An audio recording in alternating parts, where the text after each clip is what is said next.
Sir मेरा ये question है कि लाइफ में जब भी हमें कोई डिसीज़न लेना होता है जिसका रिज़ल्ट काफ़ी मतलब फॉर एग्जांपल अभी मैं सीए कर रही हूँ तो 5 साल बाद ऐसे लगते हैं सीए बनने में और 5 साल बाद आपका रिज़ल्ट आता है कि हाँ आप बन रहे हो कि नहीं। 5 साल बाद ऐसा लगता है कि मैंने ये लाइन तो चूज़ कर ली बट अल्टीमेटली मुझे इसमें जाना ही नहीं है। या फॉर एग्ज़ाम्पल अगर आप शादी का डिसीज़न ले रहे हो तो आप चूज़ कर लेते हो कि हाँ मुझे इसके साथ शादी करनी है बट कुछ सालों बाद ऐसा लगता है कि वो एक डायरेक्शन में ग्रो करा और मैं एक डायरेक्शन में, बट मुझे ये नहीं चाहिए था। तो वो जो लाइफ के ऐसे बिग डिसीज़न होते हैं जिसका रिज़ल्ट इतने सालों बाद आता है, वो डिसीजंस कैसे लेने होते हैं, मतलब क्या चीज़ें सोच के वो सब डिसीज़न हम ले सकते हैं?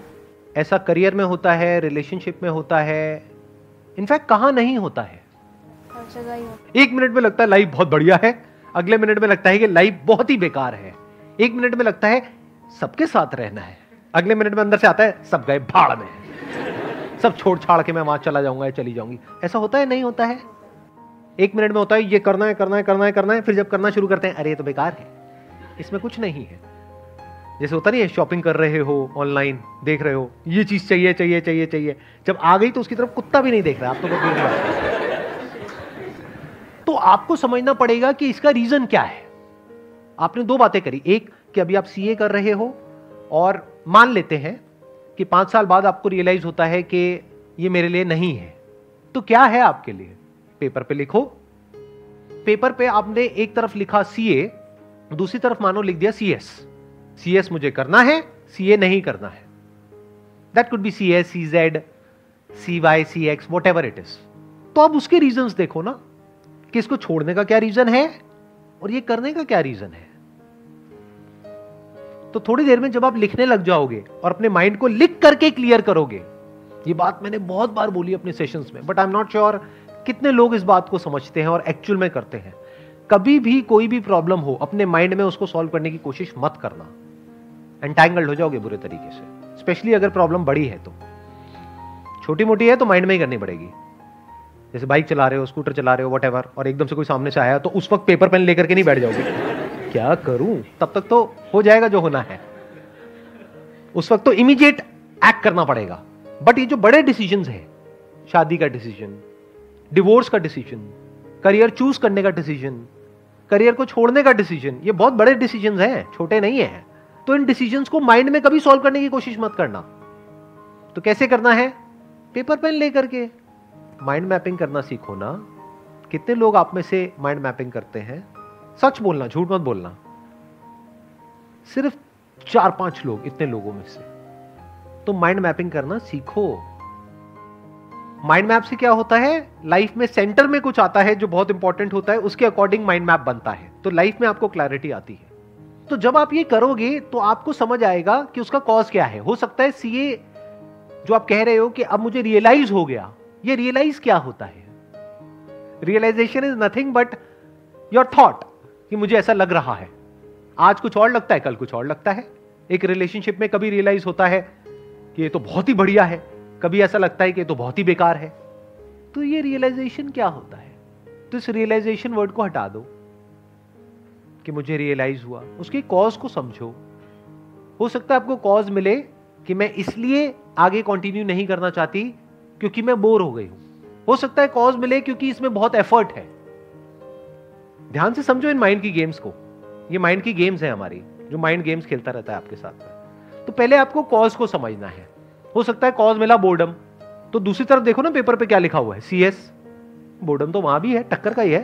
सही कह रहा हूं, गलत कह रहा हूं? या तो आपने लिखा होता दूसरी तरफ बंजी जंपिंग, मैं ये बंजी जंपिंग का वहां पे ऋषिकेश में जाऊंगी, वहां पे सेटअप करूंगी और खुद बंजी जंपिंग करूंगी डेली और लोगों को भी करवाऊंगी। तब लगा कि हाँ कुछ डिफरेंस है। एक तरफ सीए लिखा हुआ है, एक तरफ सीएस लिखा हुआ है, टक्कर के हैं दोनों। ऐसे ही बॉयफ्रेंड गर्लफ्रेंड में कंफ्यूजन हो या पति पत्नी में कंफ्यूजन हो, तो दूसरी तरफ लिखो किसी का नाम।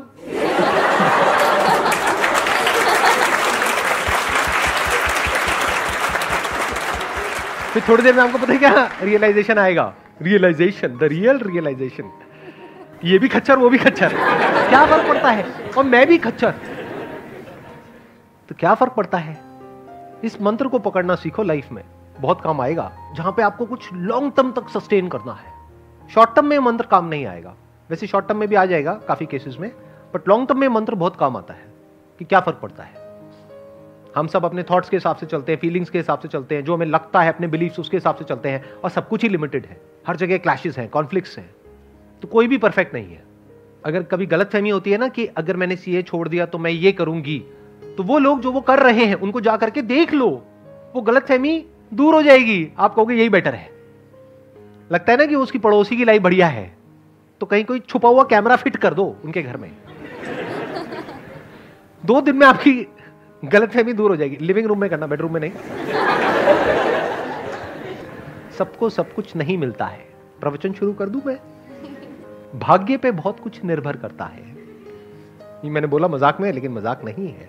अब आप कहोगे सर आप तो बोलते हो कि हमारा भाग्य हमारे हाथ में होता है, ये भी सच है। भाग्य हमारे हाथ में नहीं होता, ये भी सच है। अब आप कंफ्यूज हो जाओगे, आप कहोगे क्या मतलब, एक बात करो ना।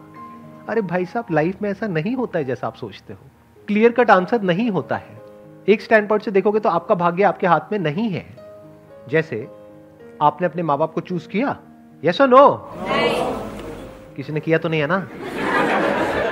नहीं, बड़े बड़े खुराफाती आ जाते हैं यहाँ पर, वो कुछ भी बोलने लग जाते हैं आकर के। सर मैंने ना अपनी शक्तियां इस्तेमाल करी जब मैं पेट में भी नहीं था। मैंने पेट को खुद चुना, मुझे इस पेट में जाना है अपने पिछले जन्म में, और मैं वहीं आया जहां मैं आना चाहता था। बहुत कुछ होता है जो हमारे हाथ में नहीं होता है। जैसे पेरेंट्स हमने चूज नहीं किए हैं, वो हमारा भाग्य है। अब अपने पेरेंट्स के बारे में जैसे आप सोच रहे हो, उसकी वजह से आपको अच्छा लग रहा है या बुरा लग रहा है, ये भी भाग्य है। तो एक है पेन और प्लेजर, एक है सुख और दुख। आपका जो सुख है और दुख है वो काफी हद तक आपकी थिंकिंग पे डिपेंड करता है। मैंने काफी हद तक इसलिए लगा दिया बीच में क्योंकि वहां पर भी एक्सेप्शंस हैं। अगर मैं ये कह दूंगा कि पूरी तरह से आप पे डिपेंड करता है तो ये बकवास है। आपका पति है, पत्नी है, वो बदतमीज है, उसको ये नहीं पता रिस्पेक्ट क्या होती है, तो आप सुखी कैसे रहोगे? तो पूरी तरह से आपके हाथ में कहां है? तो एक स्टैंड पॉइंट से देखा जाए तो भाग्य आपके हाथ में बिल्कुल भी नहीं है। आप यहां से बाहर जा रहे हो, कोई आया और आकर के एक्सीडेंट हो गया, आपकी कोई गलती नहीं है, इसको आप भाग्य बोल सकते हो, जो आपके हाथ में नहीं है। जैसे कोई अमीर घर में पैदा हुआ बच्चा, कोई गरीब घर में पैदा हुआ, ये क्या है? भाग्य। Related to what? Pain and pleasure. जो अमीर घर में हुआ उसको हर तरह के प्लेजर्स मिलेंगे, और जो गरीब घर में पैदा हुआ उसके पास खाने के लिए भी कुछ नहीं है। वहां क्या है? पेन है। और प्लेजर कहां है? जो एक वेल ऑफ घर में पैदा हुआ है, वहां पे हर तरह का कंफर्ट है, सब कुछ है जो चाहिए। लेकिन उसके बाद भी वो जो बच्चा है जो गरीब घर में पैदा हुआ, उसकी थिंकिंग ऐसी है कि वो लाइफ में आगे बढ़ता चला जा रहा है, ग्रो करता चला जा रहा है, सीखता चला जा रहा है, और अपना रास्ता खुद बना रहा है, और अपनी जिंदगी से खुश है। दूसरी तरफ से वो जो अमीर घर में पैदा हुआ, वो अपने बाप का सारा पैसा उड़ा रहा है, बाहर से हंसता है लेकिन अंदर से बहुत ज्यादा परेशान है। किसकी वजह से है? उसकी थिंकिंग की वजह से। दुख होता है थिंकिंग की वजह से, दर्द होता है बॉडी की वजह से और हमारे सराउंडिंग्स की वजह से, बीमारियों की वजह से। सुख दुख होता है थिंकिंग की वजह से। अभी आप सही सोचने लग जाओ, सुखी हो जाओगे, गलत सोचने लग जाओ, दुखी हो जाओगे। अभी सही और गलत क्या है? शादी करने से पहले सोच लो जितना सोचना है, एक बार कर ली तो मतलब डिसीजन को बार बार बोलो, थोड़ा सा दिमाग लगाओ। सही सोच क्या है और गलत सोच क्या है? मैंने क्या कहा? फॉर्मूला क्या है? सही सोच की वजह से हम सुखी होते हैं, गलत सोच की वजह से दुखी होते हैं। तो पहले जितना सोचना है सोच लो। वो भी आपको लग रहा है कि मैं सोच करके शादी कर रही हूं, उसमें भी भाग्य का बहुत बड़ा रोल है। क्योंकि आप कब कहां किसको मिले और फिर मिल करके कब किसको किसकी आदत पड़ गई पता ही नहीं लगता है। लाइफ ऐसी तो होती है। फिर सही गलत समझ नहीं आता है जब दिल का मामला होता है। या फिर अरेंज मैरिज हुई तो वो तो पूरी तरह से ही भाग्य हो गया। शादी के बाद अगर सुखी रहना चाहते हो तो सही सोच क्या है और गलत सोच क्या है? अपने डिसीजन पे अटल रहो। मतलब नहीं, ऐसा नहीं है। अटल क्यों रहो? अगर सामने वाला जो पर्सन है वो महा क्या कहूं, पापी घोर पापी है, अत्याचारी है, दुराचारी है, उसकी असुरीय प्रवृत्ति है, और कोई इससे भयानक वर्ड, जल्लाद है। बट जल्लाद होने में क्या बुराई? वो तो बेचारा किसी के कहने पे किसी को फांसी दे रहा है। जल्लाद is not a negative word. हाँ, जल्लाद उस वे में नेगेटिव है कि भाई मारता है अपने मजे के लिए। आप मान लो ऐसा कुछ है तो उसके साथ रहना थोड़ी है। उसको पुलिस के हवाले करो और निकलो उस घर से, या उसको निकालो, सीधी बात है ना। बट मान लेते हैं मैंगो पीपल टाइप का कोई बंदा है, मतलब जैसे लोग यहां पर बैठे हुए हैं, ऐसे पता नहीं लगता किसी को देख करके कि ये सब जो मैंने कहा उसमें से कौन है जो यहां पर बैठा हुआ है। मान लेते हैं कि एक नॉर्मल इंसान है। नॉर्मल क्या होता है? जिसमें कुछ पॉजिटिव है, नेगेटिव है, कभी खुश है, कभी दुखी है, ना एक्सट्रीम में अच्छा है ना एक्सट्रीम में बुरा है। एक्सट्रीम में अच्छे वाले लोग भी बड़े खतरनाक होते हैं, एक्सट्रीम में बुरे तो बात हो ही गई है, तो बीच में कहीं पे है। तो अब सही सोच क्या है? इम्परफेक्शंस को एक्सेप्ट करना, मतलब जैसे मुझ में भी कुछ अच्छी बुरी चीज़ें हैं तो सामने वाले की भी अच्छी बुरी चीज़ें, और क्या फ़र्क पड़ता है? क्या फ़र्क पड़ता है? बस ये गोल्डन मंत्र को पकड़ लो कि कभी उसकी कुछ हरकतें होंगी, आपको गुस्सा आ जाएगा, आप गुस्सा करोगे तो वो भी गुस्सा करेगा, क्या फ़र्क पड़ता है? चीख चिल्लाहट हो जाएगी, क्या फ़र्क पड़ता है? थोड़ा एक आध बर्तन टूट जाएंगे, क्या फ़र्क पड़ता है? बर्तन और आ जाएंगे, अगले दिन फिर नॉर्मल हो जाओ। मैं आपको सही बातें बता रहा हूँ, प्रैक्टिकल बातें, थियोरेटिकल बातें नहीं। जैसे कुछ लोग होते हैं ना, वो बैठ करके बोलते हैं नहीं नहीं बस अपने मन को ऐसा आप करो, वैसा करो, ये करो, वो करो। अरे ऐसा नहीं होता है रियल लाइफ में। रियल लाइफ में बता रहा हूँ क्या होता है। लड़ाई झगड़ा, ये वो, थोड़ा बहुत कहा सुनी, और जब बोलने पे आते हैं तो पता नहीं क्या क्या बोल जाते हैं। आप हूं तो कर रहे हो, लेकिन शादी नहीं हुई है आपकी अभी, तो आपको नहीं पता है क्या क्या बोल जाते हैं, किस किस हद तक बोल जाते हैं। सर अगर वो चीट कर रहा हो तब भी यही मंत्र रखना है। मैंने कब बोला? वो तो उनमें से किसी कैटेगरी में आ गया ना। अय्याश है, धोखेबाज है,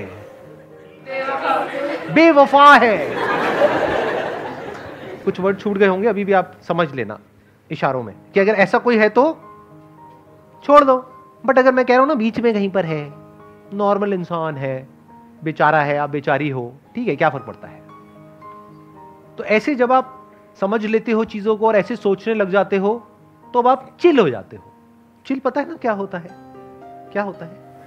एक ना तो एक्सट्रीम मतलब किसी भी इमोशन को एक्सट्रीमली नहीं लेना। अब फालतू की एक्सपेक्टेशंस ही नहीं है ना माइंड में।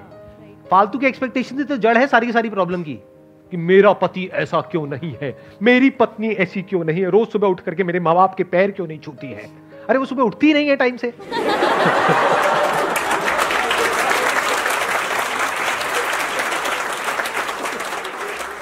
तो उल्टी सीधी एक्सपेक्टेशंस जो हमारी होती है ना, उसकी वजह से गड़बड़ हो जाती है।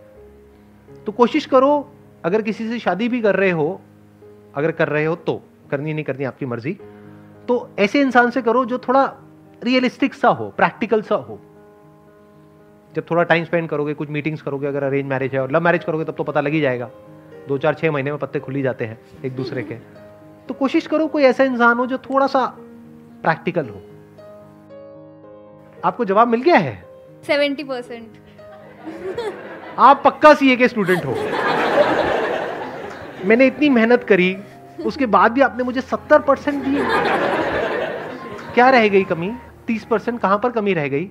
जैसे आपने बोला कि जब हमें कोई करियर वगैरह चूज़ करना है तो पॉइंट्स नोट कर लो और कंपेयर करो, तो कंपैरिजन भी तो हमारे इमोशंस से उठ के ही आएगा। मतलब इमोशंस को हटा दो। जब आप लिखते हो तो इमोशंस हट जाते हैं। ये भी आपको एक बहुत बड़ा सीक्रेट बता रहा हूं। इमोशन सारे यहां पर है। फीलिंग्स में आप ट्रिगर होते रहते हो, तरह तरह का केमिकल लोचा होता है, तरह तरह के सेंसेशंस होती हैं, उसके अकॉर्डिंग सब कुछ चल रहा होता है। जब लिखने पे आते हो तो प्रैक्टिकल हो जाते हो। जैसे एग्जाम से पहले इमोशंस अपनी चरम सीमा पर होते हैं, मतलब अंदर बहुत ज्यादा डर लग रहा होता है, एक्साइटमेंट हो रहा होता है, तरह तरह के इमोशंस अंदर चल रहे होते हैं, पता नहीं क्या होगा क्या नहीं होगा। जब एक बार वहां पर आप चले जाते हो और लिखना शुरू कर देते हो, उसके बाद इमोशंस कहां होते हैं? कभी ऑब्जर्व किया है इस चीज को? मतलब सिर्फ मैं कह रहा हूं तब यस बोल रहे हो या एक्चुअल में ऑब्जर्व किया है? एक्चुअली ऐसा होता है। समझ गए ना मैंने क्या बोला है? तो लिखो। The moment you right it down, emotions खत्म हो जाएंगे थोड़ी सी देर में, मतलब 2 4 5 मिनट तक रहेंगे। लेकिन अगर आप 1 1.5 घंटा, 2 घंटा, 4 घंटा कहीं पीसफुल सी जगह पर बैठे हुए हो, हल्का सा कोई म्यूजिक लगा लिया है, माइंड मैपिंग कर रहे हो, या पेपर पे कुछ लिख रहे हो, कुछ ड्रॉ कर रहे हो, और कलरफुल स्केच पेन्स रख लो, उससे कुछ बना रहे हो, तो थोड़ी देर में आप देखोगे आप एक फ्लो की स्टेट में चले जाओगे। इमोशंस आपके ऊपर हावी होना बंद हो जाएंगे, आपके अंदर से ही आपको जवाब मिल जाएगा, क्लियर चीजें समझ आने लग जाएंगी, सॉल्यूशन समझ आ जाएगा कि अच्छा अब मेरे को ये छोड़ने का मन कर रहा है, छोड़ती नहीं हूं, कुछ और करने का मन कर रहा है, फॉर एग्जाम्पल डांस, म्यूजिक, एक बार जा करके देखती हूं। जब जाओगे, गाओगे और सारे बाहर भाग जाएंगे। कमरा छोड़ करके, तो फिर वापस ये पे आओगे। अब कितने % मिले मेरे को? 100%। 100%।